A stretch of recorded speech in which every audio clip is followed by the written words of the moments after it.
You may have noticed that even fast food, the one thing that's supposed to always be affordable, is now unaffordable. The average order for fast food is now roughly $18, a figure up 4.1% since last year. I mean, just 3 filet fishes will run you $17 at Mackey's. $17 for 3 filet-o-fishes at McDonald's? Are you kidding me? And it's not just fast food, even coffee chains like Starbucks are now at a point where you'll go in and end up paying $7 for a single cup of takeaway coffee. And these costs aren't slowing down. That's why recently people are starting to come out saying they can't even afford to take their kids to McDonald's anymore as the prices are becoming too insane, which marks a huge shift in America. You see, fast food is famous for being recession-proof. When people have less money and can't afford organic, healthy food, fast food companies make billions off of this. The best years for all these fast food chains is in years of economic turmoil. When standard of living, inflation, and misery becomes normal, this then prompts a desperate influx of customers to fast food chains as a last resort. But now even fast food is becoming unaffordable for most across America. According to the Consumer Price Index, fast food from 2019 to 2023 was up nearly 28%, more than almost any other category measured in this time period, which is why it's been reported that less and less people are going to fast food restaurants. And the same can be said for almost every chain across America, as these chains are squeezing every last dime out of American communities, while at the same time facing huge drops in consumers. Just recently, 99-cent stores across America have been closing, hundreds and hundreds of dollar stores leaving communities, and chains like even Starbucks began closing stores across the country. But funnily enough, all of these companies have still been able to maintain their revenue. How?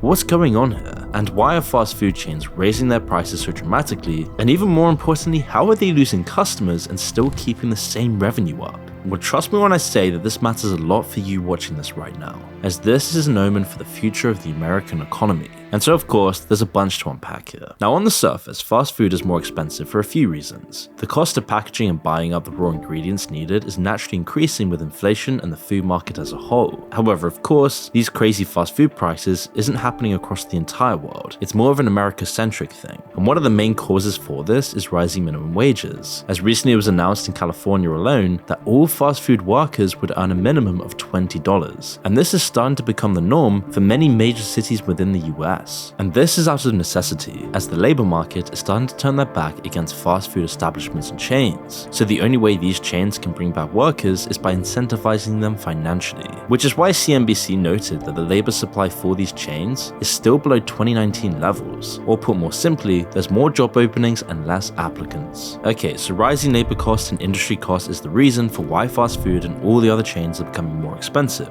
right? Well, not entirely. You see, there's a lot more beneath the surface we need to unpack here. To stand out, recently companies like Wendy's and McDonald's have been pouring millions upon millions into their apps, and more specifically making you spend on their apps to get points, creating this chain and dopamine feedback loop, ensuring you always come back for your free occasional rewards and discounts. Going so far as to use these apps to monitor your habits, where you live, your lifestyle, to always constantly addict you into consuming the slop that they're shoving down your throats, that they're addicting you to. And by understanding this, you start to realize how dependent all of America is on chains as a whole, because the more dependent you are on these chains as products, the easier it is for them to raise their prices, as you have no other option, which is really concerning for anyone who lives in or has been to America. I mean, just recently I was in northern Florida and Georgia, and there's literally nothing in most of these small towns in southern America, apart from highway strips, malls, and ominous signs to chain stores glowing everywhere. You can't even walk across the street to shops or local community areas. You have to drive no matter what, even if it's just across the road, because the entire landscape is designed to be anti-human. In most of America, there are no local food shops, there is no walkability, there is no affordable healthy food, just mega chains in most rural areas and low-income neighborhoods. I mean, most towns in America consist of usually just 2 types of chains, fast food stores and dollar stores. But the question is, why is this the case and how did it get there? It wasn't always like this. Well, in much of America, people are situated in food deserts,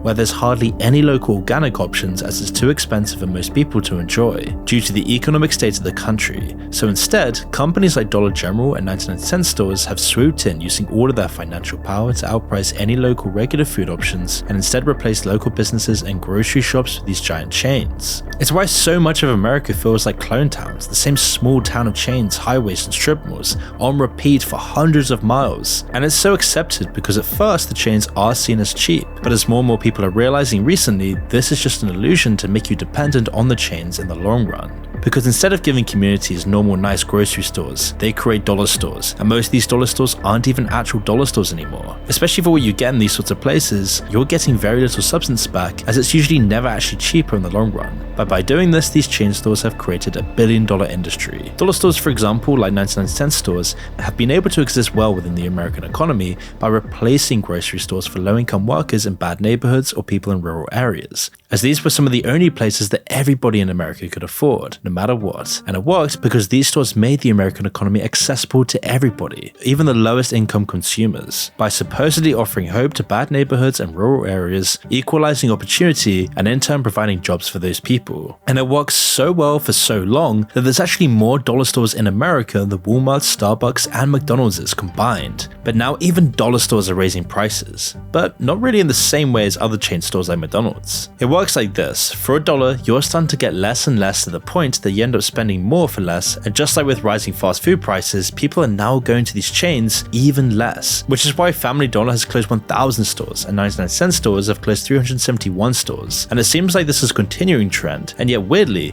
the two biggest dollar store companies, Dollar General and Dollar Tree, have been making billions in profits. Something weird's going on. Why are they closing and yet still making a profit? Is it really just prices going up? But even if you don't go to dollar stores often, this is still a sign of the times, because prices continue soaring for almost everything. And now, if they shop at the dollar store or not, most Americans think they need to save over $1.4 million for retirement. $1.4 million.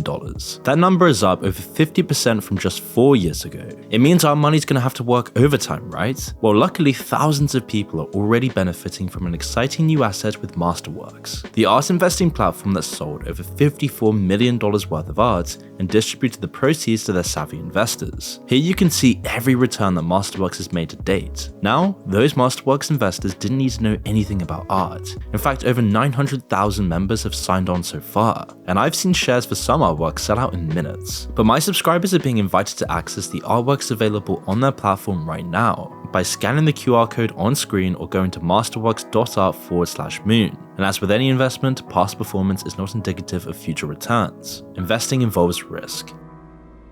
And by understanding this sentiment, you start to connect the dots to a pattern that is infecting all of America. Chain stores are making everyone dependent on them, then raising the prices to suck what little is left out of American communities, giving a terrible service and a terrible product for a premium price. And once these small communities are reliant on overpriced garbage that poison the community's health and wallet, it makes people across America sicker and poorer, which is destroying America from within quicker than you would initially realize. Take Branson, for example. It's a small town in Missouri, known for its beautiful nature, fishing, and hiking. It's completely surrounded by natural beauty, including lakes, woods, and wildlife. It was the kind of place where everyone knew each other, and local businesses from family-owned diners to independent bookstores formed the backbone of the community. However, during the 80s and 90s, Branson suddenly went a dramatic transformation at the very same time as the dollar store rise. You see, the town became a tourist attraction after it was featured on a television show called 60 Minutes as the live music capital of the universe. A wonderful nowhere.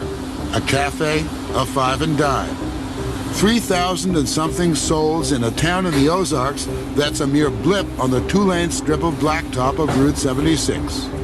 And it gets 4 million visitors a year. And this coverage sparked an entertainment boom, with new theaters and venues springing up rapidly, and you would think this would be great for the small town. But as Branson's popularity grew, the chains across America were starting to take notice. And over time, these chains started to outnumber and overshadow all local businesses. The community fabric began to change as these larger companies brought in outside employees, and the profits started flowing back to corporate headquarters rather than staying within the local economy. Local shops and restaurants that had been the community staples for decades found it increasingly impossible to compete with the pricing power of national chains. Many were forced to close their doors, and the entire social and cultural landscape of the town changed. Suddenly it was becoming a clone town, an exact replica of every other small town across America. McDonald's, dollar stores, giant highways. Community events that once centered around local happenings and traditional gatherings gave way to events aimed at just drawing tourists. The entire town's identity was numbed down, from a close-knit community to another clone town. And it's the same pattern for most towns across the states. And it's something that David Foster Wallace predicted in the book Infinite Jest, where he wrote of a future where eventually in America, year names are replaced by chain names. Instead of say 2024, for example, example, it would be the year of the Whopper instead. I mean, is it any surprise that 1 in 8 Americans are now becoming alcoholics? Depression and anxiety is at the highest levels ever recorded? I mean, despite all of America's technological advancements, all the new gadgets, the latest iPhones, the latest Starbucks flavors, the latest new Big Mac specials and rewards, nihilism is hanging in the air more than ever. The economic pressure is mounting, and people are becoming more and more isolated from their communities and one another by soulless chain stores being the icon of their towns. And so when you see your favorite chain or your local McDonald's raise its prices exponentially every single year, keep to mind the words of Theodore Dalrymple, quote, "I deplore McDonald's disgusting products and despise the childish and garish decor of their canteens. They detract from the quality of our civilization." If someone were to tell me that children love these restaurants, I should reply, but that is precisely why it should be a criminal offense.